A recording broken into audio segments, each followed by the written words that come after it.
सभी को नमस्कार। मलिक मोहम्मद जायसी के पद्मावत से नागमती वियोग खंड से यह पंक्तियाँ मैंने ली हैं और पद्मावत के इस 12 मासा से क्रमशः यह 11वां वीडियो है। आप देखें तो इससे पूर्व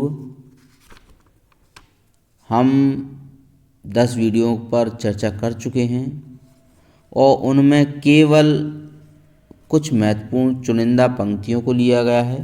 पूर्ण 12 मासा को यहाँ नहीं लिया गया है।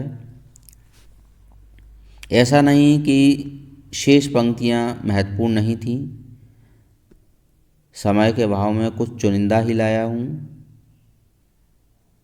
समय मिलते ही मैं अन्य पंक्तियों को भी क्रमशः शामिल करूँगा।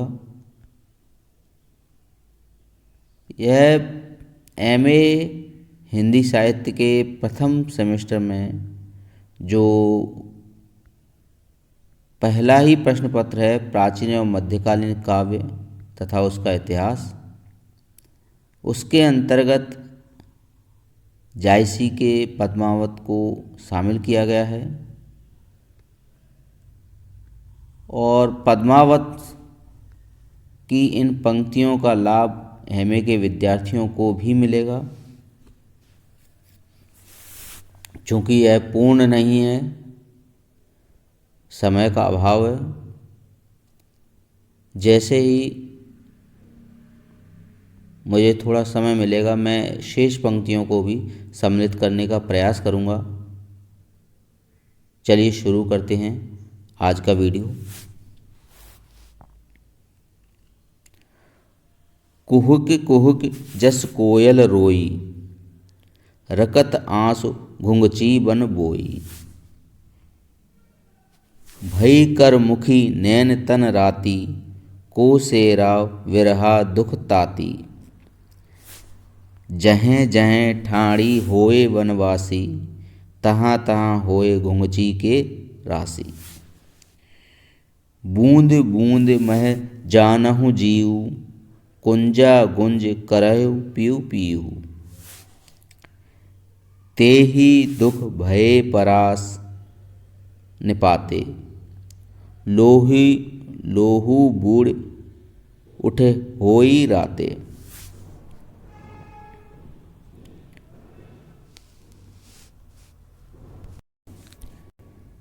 राते बिंब भीजते ही लोहू, परवर पाक फाट ही मोहू। गोहू, गोहू से अर्थ यहाँ गेहूँ से है। देखो जहाँ होय सोई राता, जहाँ सो रतन कहे को बाता। नहीं पावस ओहि देसरा, नहीं हेमंत वसंत। ना कोकिल ना पीप पपीहरा, जे ही सुन आवे कंत।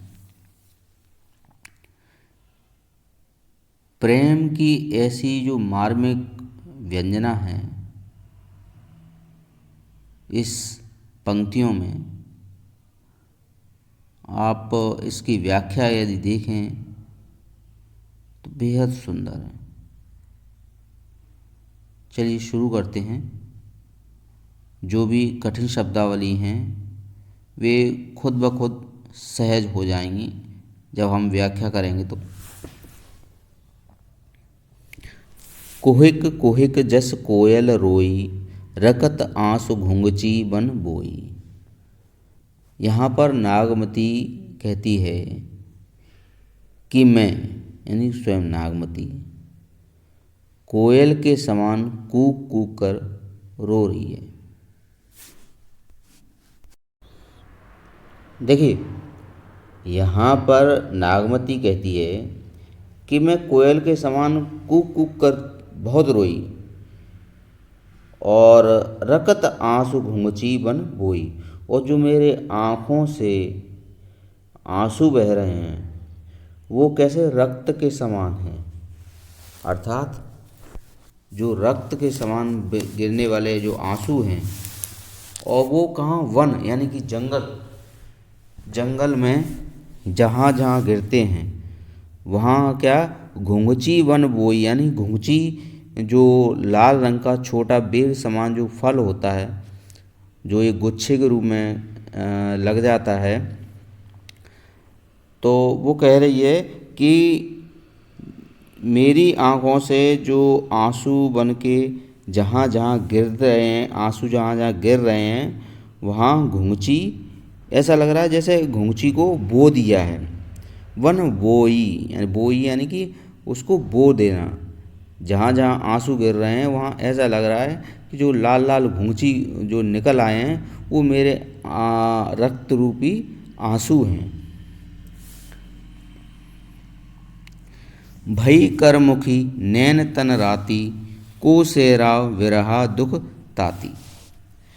अब वो आगे क्या कह रही है कि जो भई करमुखी का, मुखी यानी कि मुख, उसका चेहरा, उसका मुख क्या है, कर यानी काजल के यानी काला पड़ गया है। नैन तन राती, और उसके जो रक्त के समान नैन हो गए हैं, यानी अर्थात लाल हो गए हैं उसके नेत्र, रो रो कर लाल हो गए हैं। कुसेरा विरहा दुख ताती, उस ऐसे विरहा में उसका शरीर जब काला पड़ गया है, नेत्र लाल पड़ गए, ऐसे में इस विरहनी की जो दशा है उसे कौन शांत करे। जहाँ जहाँ ठाण होय वनवासी, तहाँ तहाँ होय घुंघची के राशि। और यह जो नागमती है वह जहाँ जहाँ खड़ी हो जाए, क्योंकि वह तो अपने विरह अग्नि में तप रही है, तो ऐसे में वह जो आंसू हैं उसके जहाँ जहाँ गिरते हैं, उसके रुदन से वो रक्त समान रक्त रूपी जो आंसू हैं वो जहाँ जहाँ गिरते हैं, तो ऐसा लग रहा है उसे कि तहाँ तहाँ घुंघची के राशि, यानी कि बरसात हो रही है, हर जगह घुंघची दिखाई दे रही है उसे। जो भी हर जगह उसे घुंघची दिखाई दे रही है, वह लग रहा है कि उसी के आँखों से बहने वाले वो आंसू हैं जो घुंघची का रूप लेकर पूरे जंगल में फैल गए हैं। बूंद बूंद मह जानहु जीहू, कुंजा गुंज करहु पीहू पीहू। और नागमती के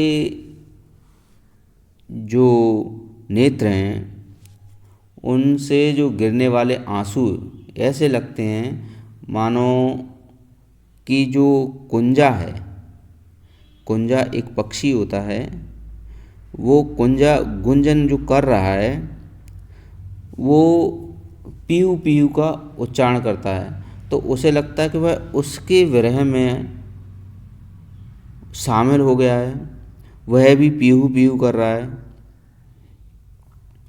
ना।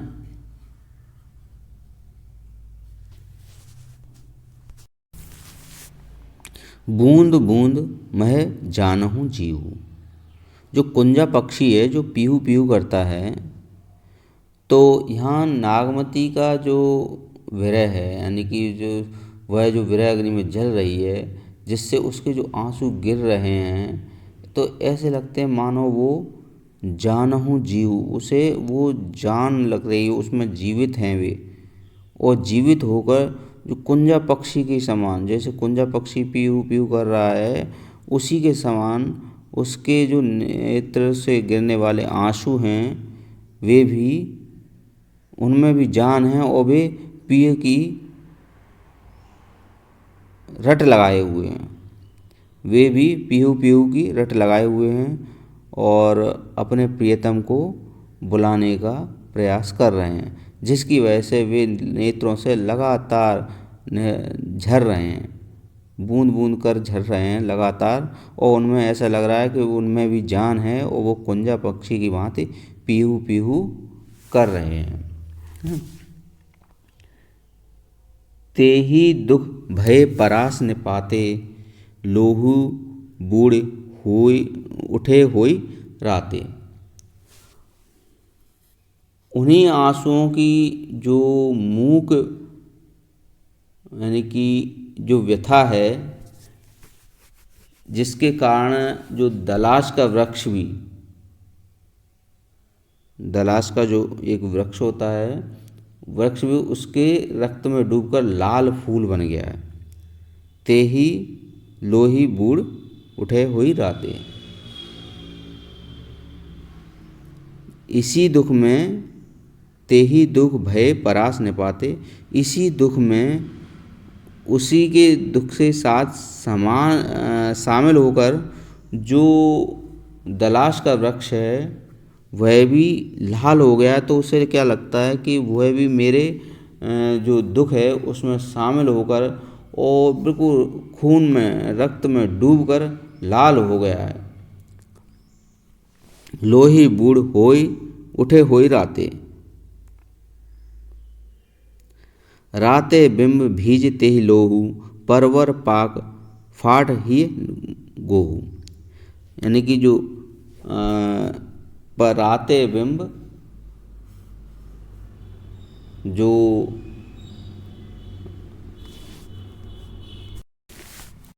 दलाश का वृक्ष है, वह रात्रि के समय जो रक्त है, माफ़ कीजिए, राते मतलब रक्त में भींज कर, ते ही लोहू, वो कैसा लोहू के समान हो गया है, अर्थात लाल हो गया है। परवर पाक फाट हिय गोहू। परवर पाक फाट हिय गोहू, यानी परवर जो फल है वह भी पककर लाल हो गया, कुछ अधिक लाल हो गया है। यानी कैसा पक गया है? बहुत अधिक पक गया है। वह भी रक्त के समान, यानी कि जो नागमती है उसे जहाँ देखो वहाँ सब जगह दुख ही दुख नज़र आ रहा है। उसे अपने अनुसार मौसम नज़र आ रहा है। जैसे विरह में वह तप रही है, उसे सारा वातावरण विरहनुमा दिखाई दे रहा है, सारा संसार उसे दुखी दिखाई दे रहा है। परवर पक गए हैं तो वो पकने को वहाँ पर बता रही है कि वो कुछ ज़्यादा ही पक गया है। परवर पाक फाट ही गोहू, और जो गेहूँ है उसमें भी, उसके हृदय में फाट पड़ गए, यानी वह भी बीच में उसमें दरार आ गई है। जो गेहूं के बीच में जो दरार है उस तक को उसने अपने विरह से जोड़ लिया। फाट ही गोहू।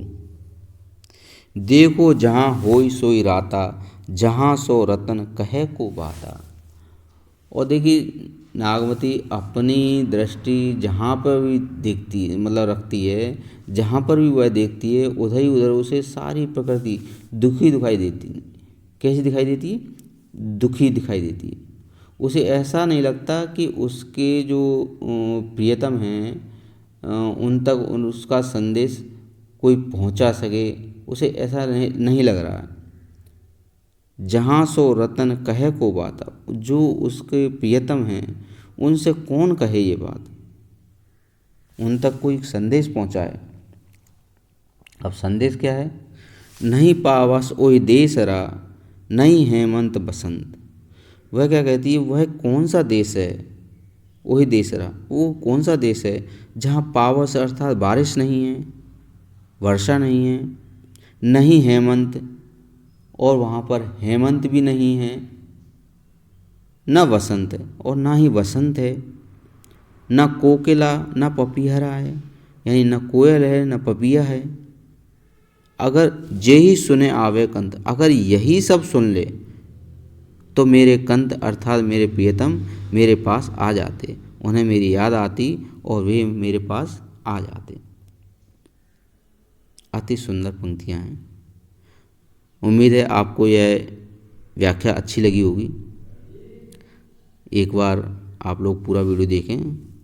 मिलते हैं अगले वीडियो में। नमस्कार।